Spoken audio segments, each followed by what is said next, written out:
Okay, good morning, good morning. Magandang umaga po sa lahat. Kumusta na po kayo mga kapatid? No? Babalik po tayo sa ating devotion. No? Tayong umaga mga kapatid. Sapagkat ito po ay kailangan. No? Kailangan nating mag-aral sa salita ng Panginoon. Sapagkat ito po ang nagbibigay sa atin ng kalakasang espiritual. Ano po, kumusta naman po kayo? No? Nawa ay nasa maayos po tayong lahat, nasa mabuti po tayong lahat. No? Saan man tayo dako, saan man tayo naroon mga kapatid. Tandaan mo, si Lord ay patuloy na gumagabay sa atin. Mahal tayo ng Panginoon. Okay po, dito na po tayo sa ating devotion. No? Dito sa Deuteronomy chapter 32. Verse 18 hanggang 19. No? Deuteronomy chapter 32 verse 18 hanggang 19. Ang sabi po dito, iniwan ninyo ang batong tanggulan na nasa inyong nagdalang tao. Kinalimutan ninyo ang Diyos na tunay na sa inyo ay nagbibigay buhay. Nang makita ni Yahweh ang ginawa nilang ito, napospos siya ng galit. Puot niya ay mag-alimpuyo laban sa mga anak na inari niyang totoo. No? Ang pinakadilob yung mangyayari sa ating mga tao ay ang pagtalikod sa Diyos. Mga kapatid, napakabigat sa Diyos na ang kanyang mga inari o ang kanyang mga anak na tumalikod sa Kanya. Sabi nga dito sa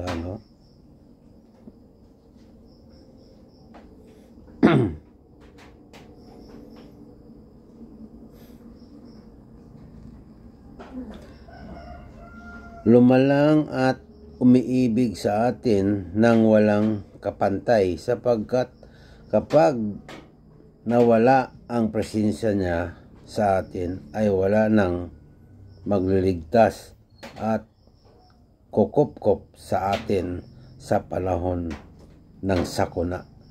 No? Sa panahon ng sakuna, papaano ba natin na tatalikuran ang Diyos sa pamamagitan ng pagpapatuloy natin sa paggawa ng kasalanan at kasamaan? Ito mga kapatid, kung titingnan po natin, kapag patuloy po tayo na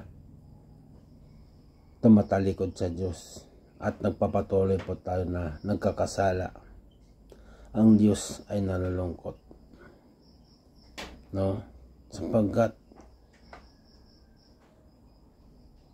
tayo po ay inibig ng Diyos. Tayo po ay para sa Kanya. Tayo po ay nilalang na para sa Kanya. Kaya nga dito sa verse na sinasabi natin, no? Sabi nga niya dito, nang makita ni Yahweh ang ginawa nilang ito, napospos siya ng galit. No? Napospos siya ng galit at puot. No? Nagagalit si Yahweh kapag patuloy tayong nagkakasala. Mga kapatid, kung ano man ang nasimulan mo, mga kapatid, ay magpatuloy tayo. Huwag kang bumitaw. No? Huwag kang hihiwalay sa Diyos. Dahil nasa Diyos ang ating buhay. Nasa Diyos ang ating kaligtasan. No? Kapag ang tao ay nawala na ang presensya ng Diyos sa buhay niya, kay Chuck, magkakaroon ng problema. at tiyak na magkakaroon ng kapahamakan ang kanyang buhay, no? Ay dapat isipin nating mabuti kung saan ka man ngayon. Kung ikaw ay nasa presensya ng Lord, mga kapatid, ang payo ko sa iyo bilang kapatid, huwag kang bumitaw. Magpatuloy po tayo. Kung ikaw may wala ka sa Diyos ngayon, ikaw ang siyang nakakaalam. Magbalik loob ka sa Diyos. No?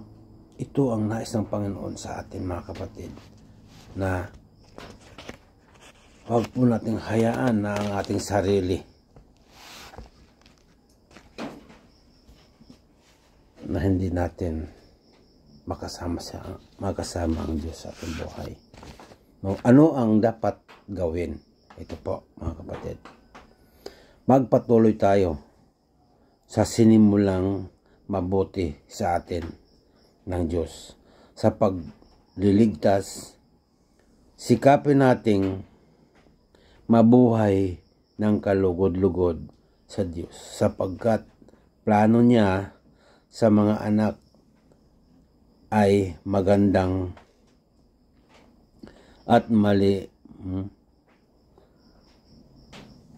maligayang buhay, at